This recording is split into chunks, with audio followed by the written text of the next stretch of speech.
I'm James Yoder with the Michigan Football Report. More Instagram Q&A. Today's question starting off from Zach Tiemeyer. Is that how you pronounce that, Tiemeyer? It's a pretty cool last name, Zach. At _Zach_Tiemeyer.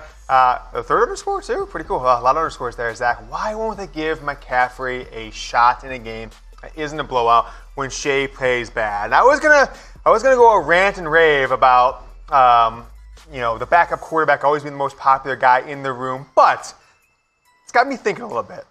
And a lot of people just say, "Oh, trust the coaches. They're professional football coaches. Trust them." So maybe I've leaned on that a little too much with my Shea Patterson, fanboyness this season. Because think about this: who are Michigan's best two players in the entire program right now? In my opinion, I think it might be Hassan Haskins and I'm losing. Hassan Haskins and it's Cam McGrone. I almost lost my train of thought for that. And Cam McGrone. But think about that: the coaches decided that those two players weren't good enough to see the field for the first basically month of the season, right? And had not a starter in front of them, an older starter, got injured, neither one of those guys would have saw the field. And you wouldn't even know how good Cam McGrone is. Could be the best player in Michigan's entire defense. You wouldn't know that Hassan Haskins could put 100-yard, 150-yard games up against Notre Dame in the slapping, pouring rain. So, although I want to stick to my guns of, look, Shea Patterson was injured and he was slowed the first half of the season. If Dylan McCaffrey was talented at all, he would have saw the field. I think there's some validity that in some of the games when Michigan probably wasn't going to lose. Last week against Maryland, I know they gave Dylan a quarter, but there probably are several opportunities this year that Dylan McCaffrey should have got a quarter. Maybe give him two series in the second quarter. Maybe give him a series or two in the third quarter. And what does Jim Harbaugh have to say? He can say, "I told you at the beginning of the year, I'm going to play two quarterbacks in every game," so it's not like he'll create a quarterback controversy. But good question. I think that Dylan McCaffrey's sitting for 3 seasons when, by the way, his younger brother had already had a second-place Heisman finish as a true sophomore and then was the best player in the country as a junior. I think his patience at Michigan should have bought him a little more playing time than he's seen through his 3 seasons there. But I'll ask you guys this. 2020 is right around the corner for Michigan football.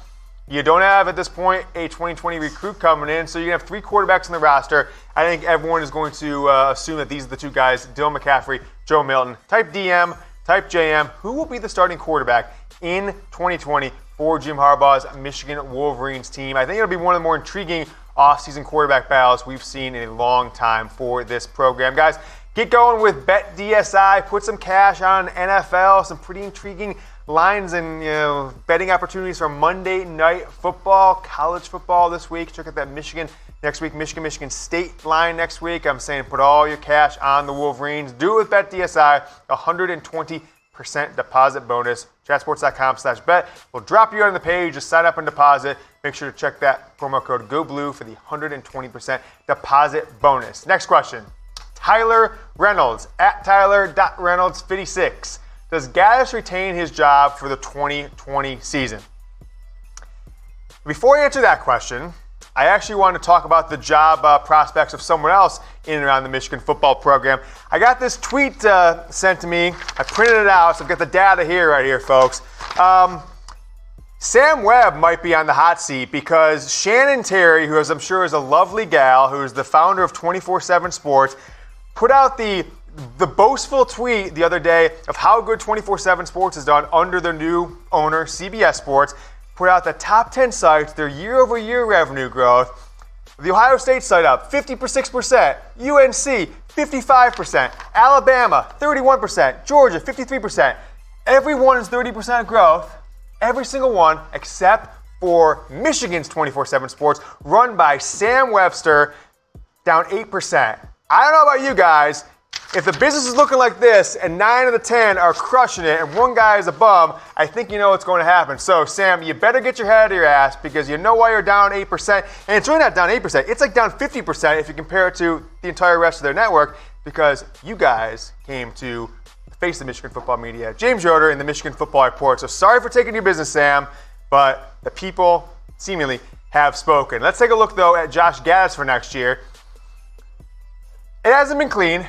It hasn't been beautiful, but if Jim Harbaugh is going to go through this turnover of offensive philosophy to a young up-and-coming coach, if Harbaugh were to fire Gattis after this year, I think there'd be a lot of egg on Jim Harbaugh's face that he wasn't ready to buy all in on the spread, and I'm sure people will start saying that he handcuffed Gattis if he wasn't going to give him the opportunity to install his offense. I think it's going to be an interesting thing to see.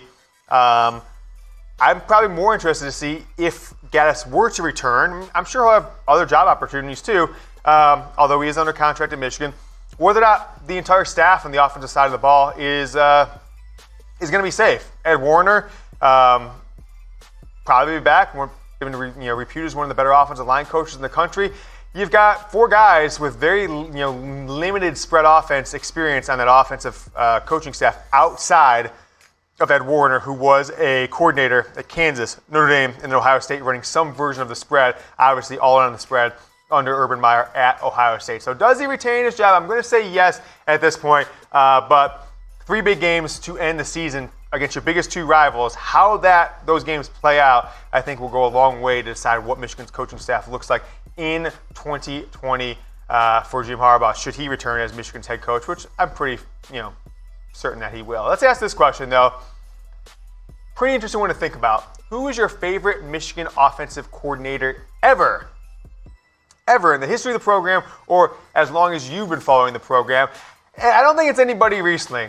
It's not anybody in the last 10 years, because there's been some ups and downs. I think Al Borges was off to a good start his first year, but then he kind of went down a slide. I got to think back. Terry Malone in 2003, he had a good run of it. He was probably one of my favorites. But then after the 2005 season, they sent him packing down to New Orleans.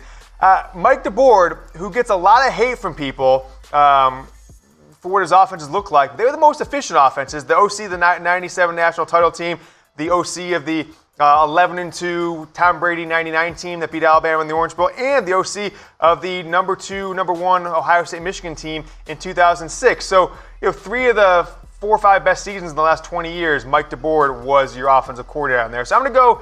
I don't know who to say right there. Probably Terry Malone. I like that 2003 offense the best. But answer the question below: who's your favorite Michigan OC ever?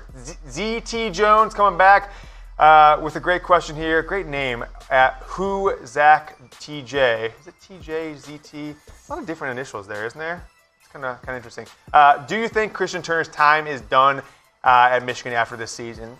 I would assume so. I don't think there's any room for Christian Turner on this team unless he wants to be a career 4th stringer. His talent level isn't there. I've never seen a guy get tackled so easily for a Michigan football player. I mean, he got tackled last week.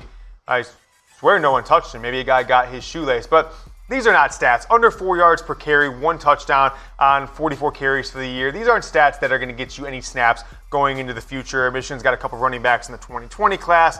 They're going to have 2 sophomores, a redshirt sophomore and a true sophomore, coming back as your starters. So there's really no room. And with potentially Chris Evans coming back, then where does Christian Turner finish his career? So if he wants to stick around, get an education, got 3 more seasons at Michigan of eligibility after this, I wouldn't see the likelihood of him being on the field much in the future to be very likely. So I would assume that he may explore transfer options somewhere where he could play if he thinks that football is the biggest part of his future. I mean, let's take a look at the 2020 depth chart coming up, and this is before the potential addition of Chris Evans.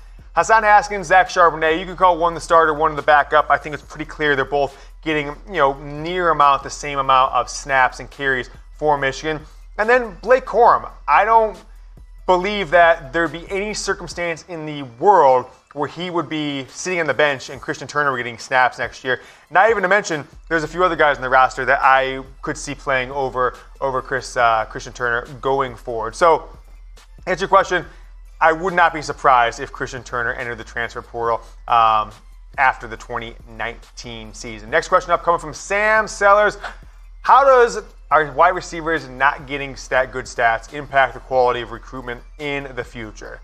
And on the surface, you're going to say, oh, it's terrible, right? It's going to kill. No, what wide receiver would want to come to Michigan when they don't put up big-time stats for the wide receivers?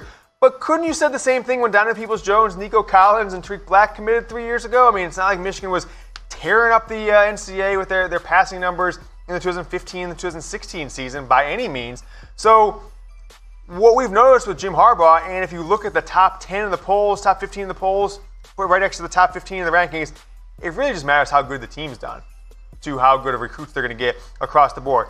Harbaugh's first recruiting class, you saw there, top 10 in the country. The only bad recruiting class we saw on that list was the one bad year Jim Harbaugh had when he had 5 losses. So that is probably more correlated to the recruiting rankings, and in that recruiting rankings, the subset of skill position players you're going to get. I mean, think about this.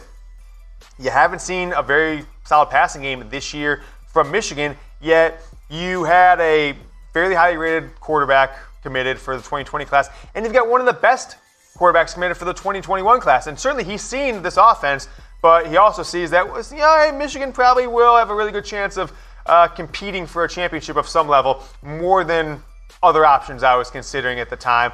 So I think it's more about the quality of the overall program than it is any one position stats being good or bad. Guys, make sure to get going with the Action Network. We love the Action Network here. It's why I think our whole office is just printing cash this football season, betting on college football, betting on NFL, because we go in the Action Network app, we see what the trends are, we pick a few games we want to go, and then we look at the data. Where's the public putting the money? Where are the big-time bettors putting their money? Make the best decisions possible before we wager our hard-earned cash on games. We have an advantage over BetDSI and any other sports book you might want to put money on because we use the Action Network. Recommend you do too at chatsports.com/deal to get 40% off, only $5.99 per month with chatsports.com/deal.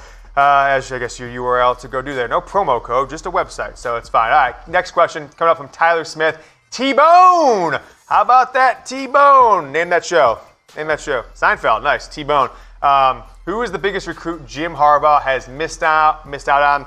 There's no other answer, no other even question or consideration on this one. It is clearly Najee Harris, right? Not only because Michigan had a fairly pedestrian running game. I know they had Karan Higdon in the last 2 years, but he didn't get drafted for a reason. Imagine the 2018 team with Najee Harris on it, right? But not just that they didn't get Najee Harris, but because they had A.J. Dillon, who's rushed for 1,000 yards or much more. I think it was like 1,600 yards as a true freshman. He's on pace for about 1,700 yards this year. A.J. Dillon was committed to Michigan. When Michigan kept pursuing Najee Harris, he decommitted and went to Boston College. They certainly could have used A.J. Dillon the last 3 seasons. Also, Eno Benjamin, Michigan was in his top 2 or 3, and he stopped considering Michigan with their pursuit of Najee Harris. So not only did Najee Harris not come to Michigan, went to Alabama, he also cost Michigan at least 1, if not 2, high-level, all-conference level running backs that could have been on the team in 2017, 2018, and 2019.